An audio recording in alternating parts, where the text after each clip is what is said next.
மதிப்புக்குரியவர்களே, எனவே இந்த இடத்திலே இருக்கக்கூடிய ஒவ்வொருவர்களும் எப்படி நாங்கள் எங்களுடைய பொருளாதார தேவையை தேடுகிறோமோ, உலக ஆசைகளை தேவைகளை அடைந்து கொள்வதற்காக நாங்கள் முயற்சி செய்கிறோமோ, அதே மாதிரி இந்த மார்க்கத்தில் எது நேர்வழி என்பதை நானும் நீங்களும் தேடுவதற்கு கடமைப்பட்டிருக்கிறோம். ஏனென்றால் இந்த உலகத்திலே அமல் என்ற ரீதியிலே ஏதோ ஏதோ ஏதோ எல்லாம் செய்துவிட்டு நாளை மறுமையில் கெட்டவர்கள் என்ற கூட்டத்தில் இருந்து விடாமல் நாம் தாம் நம்முடைய உலகத்திலே அதற்கான முயற்சியை எடுக்க வேண்டும். அல்லாஹு தஆலா குர்ஆனிலே எது நேர்வழி எது நேர்வழி அல்ல என்பதை பற்றி அல்லாஹ் மிக தெளிவாக ஒரு வசனத்திலே சொல்கிறான். ஒரு முஃமினுக்கு, ஒரு முஸ்லிமுக்கு, மறுமையை அஞ்சி வாழ்கின்ற ஒரு மனிதனுக்கு இந்த ஒரே ஒரு வசனம் போதும் தோழர்களே.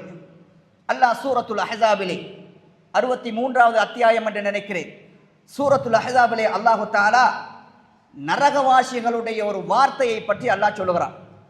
அல்லாஹ் நாள மறுமையில் ஒரு சமுதாயத்தை நரகத்தில் போட்டு அல்லாஹ் வேதனை செய்வானாம். அல்லாஹ் எப்படி சொல்லுகிறான் என்றால், யௌம துகல்லபு வுஜூஹுஹும் ஃபின்னார், 33வது அத்தியாயம் 66வது வசனம். வீட்டில் தர்ஜுமா இருந்தால் ஜும்மாவுக்கு பின்னால் போய் இந்த 3 வசனத்தையும் திருப்பி திருப்பி திருப்பி தர்ஜுமா வாசிச்சு பாருங்கள். அல்லாஹ் என்ன சொல்லுகிறான், யௌம துகல்லபு வுஜூஹுஹும் ஃபின்னார், நாளை மறுமையில் நரகத்திலே, நரக நெருப்பிலே ஒரு சிலருடைய முகத்தை நான் போட்டு புரட்டுவேன், பொசுக்குவேன். யகூலூன யா லைத்தனா அத்தஅனா அல்லாஹ வ அத்தஅனா ரசூலா, நான் அவர்களுடைய முகத்தை நரகத்தின் நெருப்பிலே போட்டு பொசுக்குகின்ற பொழுது அவர்கள் கதறுவார்கள், கத்துவார்கள். என்ன சொல்லுவார்கள்?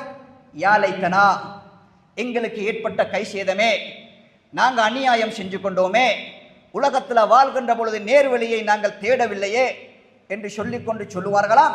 அத்தஅனா அல்லாஹ வ அத்தஅனா ரசூலா, உலகத்தில் வாழும் பொழுது அல்லாஹ்வுக்கும் அல்லாஹ்வுடைய தூதருக்கும் நாங்கள் கட்டுப்பட்டிருக்க வேண்டுமே என்று அவர்கள் சொல்வார்களாம். குர்ஆனுடைய நேரடியான வசனம், நேரடியான மொழிபெயர்ப்பு. யகூலூன யா லைத்தனா அத்தஅனா அல்லாஹ வ அத்தஅனா ரசூலா வகாலு, மேலும் சொல்லுவார்கள், ரப்பனா, ஏ இறைவனே, இன்னா அத்தஅனா சாதத்தனா வ குபராஅனா, உலகத்தில் வாழ்கின்ற பொழுது எங்கள் செவிகளிலே இந்த வகி எட்டியது, எங்கள் செவிகளுக்கு இந்த வகி வந்தது.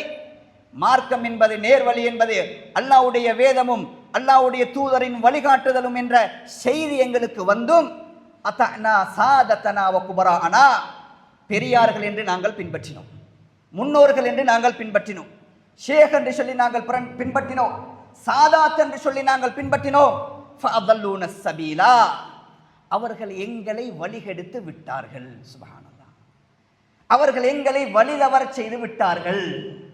அவர்களை பின்பற்றியதால் நாங்கள் நேர்வழி அடையவில்லை, நாங்கள் சுவர்க்கம் போகவில்லை. நீ இப்பொழுது எம்மை நரகத்தில் போட்டு புசுக்குவதற்கு காரணம் வஹி எங்களுடைய காதிலே வந்தது, குர்ஆன் சுன்னாதான் நேர்வழி என்று வந்தது. இருந்தும் நாங்கள் என்ன செஞ்சோம் தெரியுமா? அத்தஅனா சாதத்தனா குபராஅனா, சாதாத்துமார்கள் பெரியார்கள் என்று நம்பி நாங்கள் போனதால ஃபஅதல்லூன ஸபீலா, அவர்கள் எங்களுக்கு நேர்வழியை காட்டாமல் அவர்களுடைய புத்தியிலே தோன்றியதை மார்க்கம் என்று சொன்னதால், வஹியை எங்களுக்கு காண்பிக்காததால், அவர்களுடைய வார்த்தையை நம்பி நாங்கள் பின்பற்றியதால் எங்களுக்கு இந்த கைசேதம்.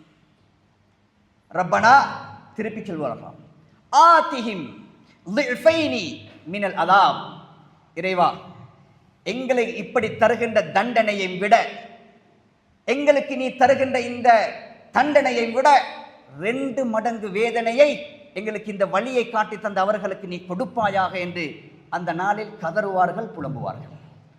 தோழர்களே, குர்ஆனுடைய வசனம், அல்லாஹ் நிதர்சனமாக சொல்லுகின்ற வசனம், நரகவாதிகள் புலம்புகின்ற வசனம், நரகவாதிகள் கை சேதப்படுகின்ற வசனம், ஏன் நான் நரகத்துக்கு வந்தேன் என்று சொல்லுகின்ற ஸ்டேட்மெண்ட், வாக்குமூலம்.